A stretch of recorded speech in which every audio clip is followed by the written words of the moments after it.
This band. I like this band. I wrote it down so I don't forget who they are. Oh, I remember. Fucking Slap! We're back here. Metal Horror Madness with one of the hardest in the scene, the most dynamic, supersonic. They bring out music and sounds that can't be from this world. Are they talking to the aliens? Are they the aliens? I don't know. I think we need some aliens right now with everything that's going on around here. I hear songs. I vibe. I sit in the dark. I conjure up celestial beings. I get the meaning of life when I hear their music. It is a pleasure. It is an honor to have the mighty, unstoppable, undeniable Cryptic Shift with me. How we doing today? Oh yeah, bro, we're good. How's it going? Yeah, we're good. Good to be here, man. Hey, thanks for stopping by. I was just listening to the couple of tracks off the new music coming out. Let me tell you, I put it on repeat 3 times in a row.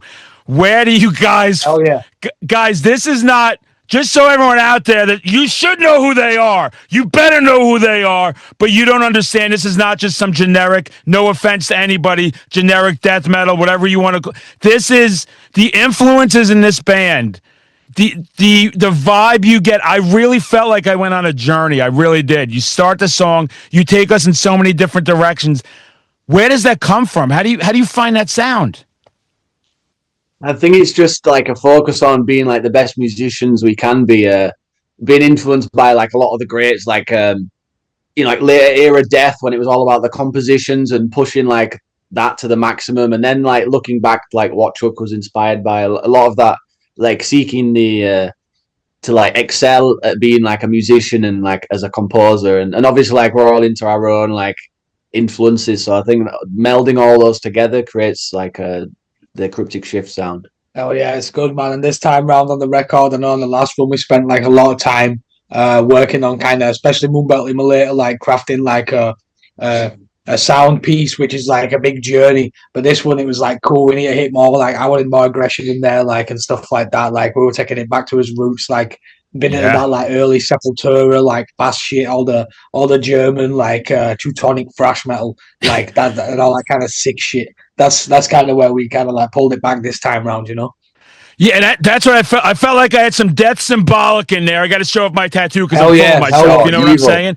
Yeah, some evil stuff, and then some Sepultura thrash metal, and you hear it all in there, and it just melds together. And what impresses me, the way it intertwines. Like you guys have this flow that most bands can't do, and it is crazy. And you're on Metal Blade Records, correct? Yeah, that's right. That's right. I had first album with Metal Blade. Oh man, I had Brian on here and I was geeking out. I'm a massive Slayer fan. I don't know if my tattoo can show my fucking Slayer. Oh hell yeah, bro. Hell yeah. Oh dude, I am. I was like, I couldn't even talk to him, knowing that I was the guy that signed Slayer for the first time. Mr. Macho Madman was like geeking out and tweaking out.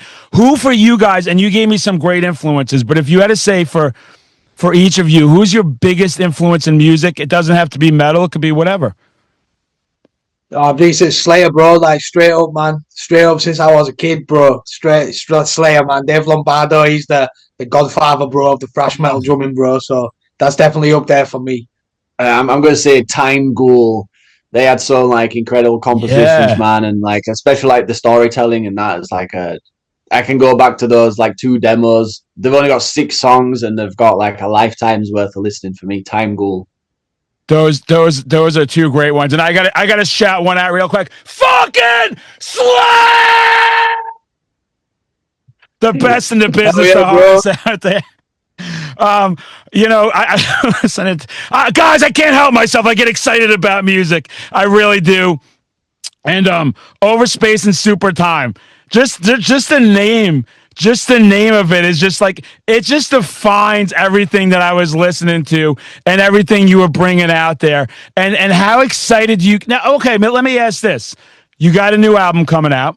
You finished the album. Do you get excited? Do you get nervous? Do you critique yourself? What's the feeling when something's finished?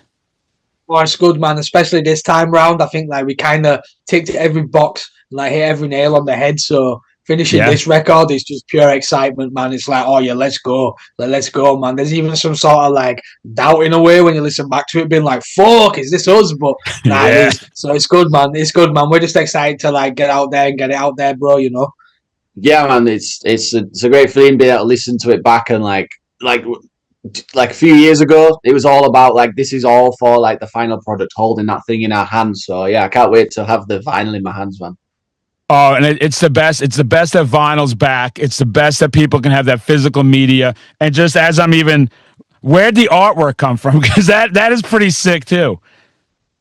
Yeah, Jesse, who painted it, is a complete master. He's so good, man. And yeah, I mean, from the early ideas of like imagining this artwork of the meeting of these two characters, it was like Jesse's the guy to do this. I know he can bring something really cool out with like his landscapes and then his character design. It's like really like cool sci-fi fantasy. It's proper out there. It really fits us. Oh, it's perfect. And when you finish an album now, when you go out and play, do you prefer? I like to ask this of every band. I get there's two complete sides. Once in a while, it's in the middle. Do you prefer recording the album, laying down the tracks, or getting out there and playing? Oh, it's completely different, man. It feels like at least two different worlds. Yeah. I used to say that I always preferred the playing live, but at least this time around we had a lot of fun recording this album. So I'm gonna miss not being in the studio for a while. So oh wow, that's cool. But like as well, we haven't played live with Cryptic Shift in quite some time. So I don't know. I guess maybe if you ask me in a year's time, I'll have a better answer for you. But at least right now, I know I'm done with the recording side of things. So all we've got to do is look forward to playing live, But I think it's going to be killer. It's going to be good to finally play some new songs as well. We haven't played like any of these songs live, so it's going to be great to like finally get it out there, Yeah, I remember before Visitations, like in 2018, we were playing like parts of Moonbelt and the other tracks live, like 2 years before it was even released. So we had something to like tick us over. But this time we're coming right out of the gate with like all the new stuff. Yeah, it's fresh, man. Fresh, that's what the scene needs, constant fresh material. I don't know how you guys keep coming up with these songs, though. The complexity of these songs, I don't know if I've said that enough, everybody, but it just, where those ideas start flowing, and that's why I love talking to artists, because it is art. People think our music, right, is just this manic, brutal, no, this is a work of art. It tells a story. It has a flow. It lifts you up. I was having a bad day today, work bogging me down, life bogging me down, a lot of garbage out there, and you get just, I love music that I can fall into. I love music that I could fall into a storyline like that. And I can't imagine what this is going to sound like live. Do you have a favorite venue you've played in the past live, or somewhere you're looking to get back to? We did a tour through Asia in November, December last year, and we went to China. Those two shows we did in Shanghai and Tianjin. They were badass, really cool venues. A lot of like real Cryptic Shift fans, proper freaks wanting all their shit signed, like proper going crazy. It was a good time. That's cool, man. Like, I don't know about a particular one favorite place, but I mean, we got to play Melbourne, Australia on their last album run for one show. So, it's kind of getting blue balled at that. So, yeah, we got to go back and like see more of Australia and shit. Yeah. But yeah, no, it's cool, man. It's cool, man.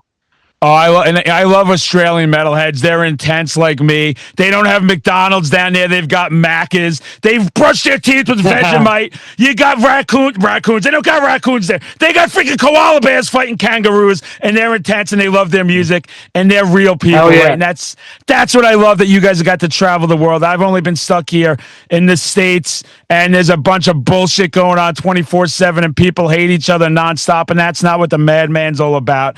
I love putting people together, finding different music. I don't like when people gatekeep metal either. I think every genre is welcome, right? We just want to get this to the masses as much as possible. And when I hear the influences, I mean, I hear everything, like you said, thrash, death. I've heard jazz influences in your guys' music, and I'm sitting there going like, where does that come from? Where do these other non-metal influences? Is it both? Is it everybody in the band? Is it one of you? Is it just stuff you pull out of the air? Yeah, I think we're all into, especially like the jazz you mentioned, like the jazz fusion stuff. I mean, we've always kind of known about jazz being like musician guys, because we're not just like that kind of death metal band that just wants to sit there and play the bonehead shit. That's cool and all, but for us at least, it's like we're into this as like a quest to like enrich ourselves in like music knowledge and performance and stuff like that. And obviously, like with jazz fusion, that's where everything in that regard is cranked all the way to 11. So it's like hell yeah, you know. And there's a lot of cool metal bands out there that can kind of finesse all that shit, and they're also great. But even then, Yeah. like a lot of the jazz fusion we do, like, you know, like John Scofield, Tribal Tech, like Alan Holdsworth and shit. That's some pretty evil and sinister music. You know what I mean? So fuck yeah, dude. We get a lot of fun out of Yeah, that. when searching for like the sound for the opening of track 2, Stratocumulus Evergal, it was like, let's drop the listener directly into an alien world, like descending down to the planet, and it has to be like so alien, like two opposing chords that have like wild harmonies. So the like more evil jazz fusion stuff, like Alan Holdsworth, like some of his stuff, evil, and he has Vishnu Orchestra. My Vishnu Orchestra, like another big one because they get extreme as well. I mean, they have some like arty, like farty, like violin stuff, but they can like really they threw like a evil distortion buzzsaw pedal, and it like sounds fucking like nightmare fuel. They were like cranking the distortion in like the 70s and like really going overboard with stuff. So yeah. It's so good to hear, and I loved. And that's what I think. Sometimes, right, metal can get stale when people get surprised when metalheads start telling you about non-metal. Like I love to have fun. I'm a big '80s pop guy. I love my Duran Durans and Cyndi Laupers and Depeche Modes and all this stuff. And I love neon colors. And I just like finding influences from everything. And when you talk about aliens, I wanted to definitely ask you guys. Like as you can see, I'm a big horror and sci-fi guy, and I think things like The Thing, Life Force, They Live, all these movies, you know, Alien, all those great things from back in the day. Do you both, where did all the alien themes come from? Is it from movies? Is it from, you know, ancient scriptures? Where do you get your influences with the alien stuff from? Oh, sure thing, dude, with all the movies you just referenced, stuff like that. Like we grew up watching a lot of Star Wars and then like playing video games as well. We grew up around, we grew up in the 90s, we were born in the 90s, so we grew up around the time of the PS2, the Xbox, the GameCube, like, all these cool, like all the companies suddenly rushing to put out these super sick 3D kind of realistic video games. So that was like a super cool thing to be around as like a kid and shit like that. Yeah, and like nowadays, like films take like so many years to get put out, you know, and like they have to be like so high quality. Back then, like they figured out the formula to like pump games out like to really high quality, like the PS2 level. And there were so many movies as well, right? There's like so many, like if you look from like say up until like present day, but from like say like the mid 80s, there's so many like filler kind of like B-list, C-list sci-fi movies that like I've seen and I remember, but I don't remember the name. I don't remember the, you know what I mean? But there's just so much like depth out there, at least from like then and now to like in the sci-fi realm. Yeah, and like in the like the early 2000s, like with George Lucas like doing the prequels, he kind of like perfected the art of like making CGI like look really good, and he like gave it to the world. So like films, like people's imaginations that they had ideas for films, they could like make them a reality in the 2000s. So like that decade especially has so many like cool ideas that were like coming out and like fresh stuff. And like what's cool at least with our stuff, like the world we create is very much that super. We're not like the aliens we're into and we talk about. It's not like the Travis Walton fire in the sky shit.